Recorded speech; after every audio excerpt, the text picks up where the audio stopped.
छावनीपुर गांव में निर्मला अपनी बेटी किरण के साथ अकेली रहती थी। उनके घर में किसी चीज की कमी नहीं थी। अगर कमी थी तो बस किरण की हाइट की। उसकी हाइट एक छोटे बच्चे इतनी थी, जिसकी वजह से उसको बहुत सारी कठिनाइयों का सामना करना पड़ता था। उसको कॉलेज लाइफ में सब कम हाइट की वजह से चिढ़ाते थे, लेकिन वो बहुत भोली थी, जिससे वो किसी को भी पलट के जवाब नहीं देती थी। एक दिन निर्मला और किरण एक शादी में जाते हैं। वहां पहुंचकर एक औरत निर्मला से कहती है, निर्मला, आप कैसी हैं? बहुत दिनों बाद मिली हूँ आपसे। हाँ बहन जी, अच्छी हूँ। आप बताइए, आप कैसी हैं? मैं भी बहुत बढ़िया हूँ। वैसे आपकी बेटी किधर है? आपने उसे नहीं लाया? लाना चाहिए था ना, उसे भी देख लेते कि कितनी बड़ी हुई है। आप लोग खुद सवाल करके खुद ही जवाब दे रही हो। मैं भी आई हूँ और मैंने अपनी बेटी को भी लाया है। कहाँ है?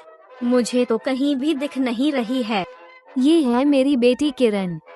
अच्छा, लेकिन आपकी बड़ी बेटी कहाँ है?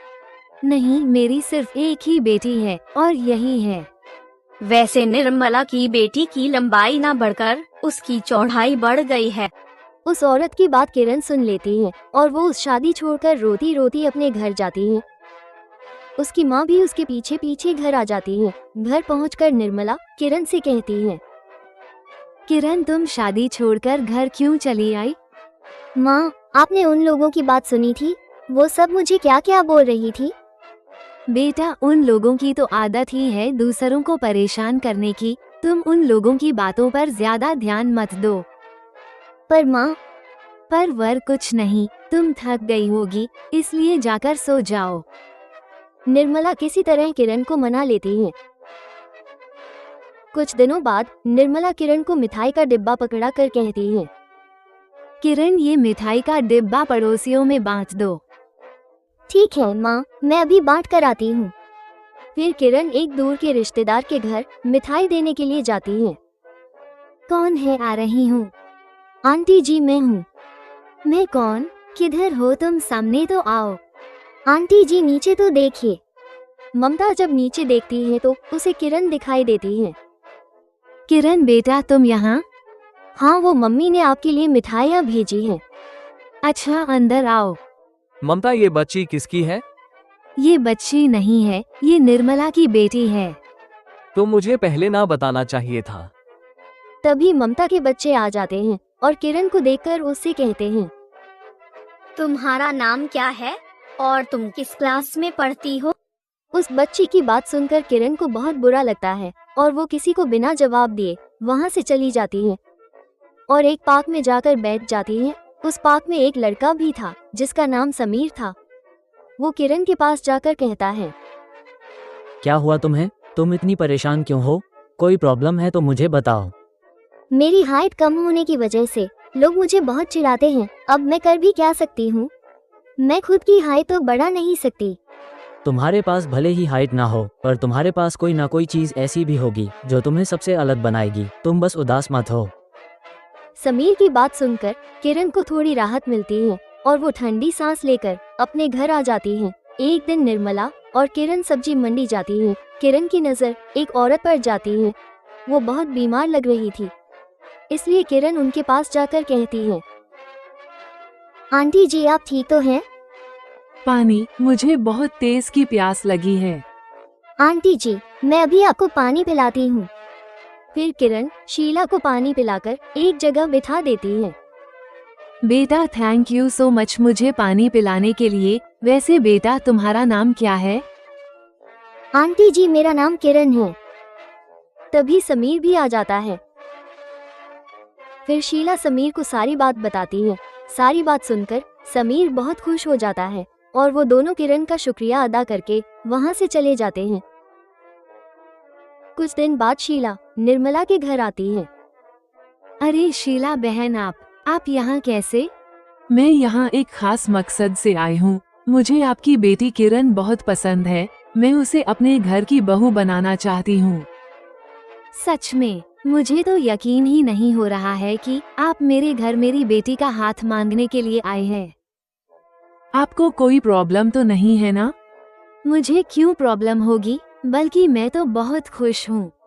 एक दूसरे की रजामंदी से किरण और समीर का रिश्ता पक्का हो जाता है और शादी की डेट भी फिक्स हो जाती है। शादी वाले दिन शीला के करीब की रिश्तेदार शीला से कहती हैं, शीला, तुमने तो कहा था कि तुम अपने बेटे के लिए बहू लाओगी, पर तुमने तो एक बच्ची ला दी। हाँ, सही कहा तुमने। अब शीला को ही अपनी बहू को कॉम्प्लेन पिलाकर पालना होगा। शीला उन दोनों को बिना जवाब दिए वहां से चली जाती है। सारी बातें स्टेज पर बैठी हुई किरण सुन रही थी। किरण उन दोनों की बात सुनकर उदास हो जाती है और वो वहीं पर रोने लगती है। समीर किरण को संभालता है और कुछ ही देर में शादी खत्म हो जाती है। अगले दिन किरण पतीला लेकर दूध लेने के लिए जाती है। दूध वाला किरण को देखकर पूछता है, आप कौन है? क्या आप समीर की छोटी बहन है? नहीं, एक्चुअली मैं इस घर की बहू हूँ, समीर की पत्नी। अच्छा, सॉरी बेटा, मुझे नहीं पता था। ऐसे ही दिन गुजरता रहा। एक दिन समीर किरण के पास जाकर कहता है, किरण, मैं सोच रहा हूँ कि क्यों ना हम कहीं घूमने चले। वैसे भी हम शादी के बाद कहीं गए ही नहीं है। तुम बताओ, तुम्हारा क्या विचार है? नहीं, मैं नहीं जाऊंगी। क्यों नहीं चलना चाहती हो तुम? सब मुझे बच्ची कहकर चिढ़ाते हैं, इसलिए मुझे नहीं जाना है। किरण, तुम फालतू लोगों पर ध्यान मत दिया करो। खुद की खुशी के लिए जियो, किसी और की नहीं। समीर की बात सुनकर किरण राजी हो जाती है और दोनों एक कैफे में पहुंचते हैं। वो दोनों बातें कर ही रहे थे कि तभी उसी वक्त समीर का दोस्त उसके पास आता है। समीर भाई, कैसे हो तुम? मैं तो अच्छा हूँ, तुम बताओ। मैं भी अच्छा हूँ। वैसे पता चला कि तुमने शादी कर ली है, और तुम्हारी वाइफ किधर है? और ये बच्ची कौन है? कहीं तुम्हारी वाइफ की पहले किसी और से तो शादी नहीं हो चुकी है? बस भी कर दो, लगातार बोले जा रहे हो तुम। यही है मेरी पत्नी किरण। सॉरी भाई, मेरे मुंह में जो आया मैंने बोल दिया। मुझे सच में नहीं पता था कि ये तुम्हारी पत्नी है। फिर समीर और किरण घर वापस आ जाते हैं। किरण कमरे में बैठकर रोने लगती है। उसे रोता देखकर समीर और शीला भी कमरे में पहुंचते हैं। बेटा, तुम रो क्यों रही हो? तुम दोनों तो कैफे न गए थे, तो फिर क्या हुआ? माँ, मैं आपको बताता हूँ ये क्यों रो रही है। फिर समीर शीला को सारी बात बताता है। सारी बात सुनकर शीला को भी बहुत बुरा लगता है और वो किरण से कहती है, बेटा, तुम लोगों की बातों को नजरअंदाज किया करो। उन लोगों की तो आदत ही है, किसी में अगर थोड़ी सी भी कमी हो तो उसे बड़ा चढ़ाकर दूसरों को बताते हैं। प्लीज तुम उन लोगों की बातों पर ध्यान मत दो। माँ सही कह रही है, उन लोगों की तो आदत ही है बातें बनाना। अगर तुम उन लोगों की बातों पर ध्यान दोगी तो अपनी जिंदगी में कभी भी आगे नहीं बढ़ पाओगी। किरण समीर और शीला की बात मान जाती है और अपनी सच्चाई अपना लेती है। और अब किरण को किसी की बातों का कोई फर्क नहीं पड़ता, क्योंकि उसके परिवार वाले जो उसके साथ थे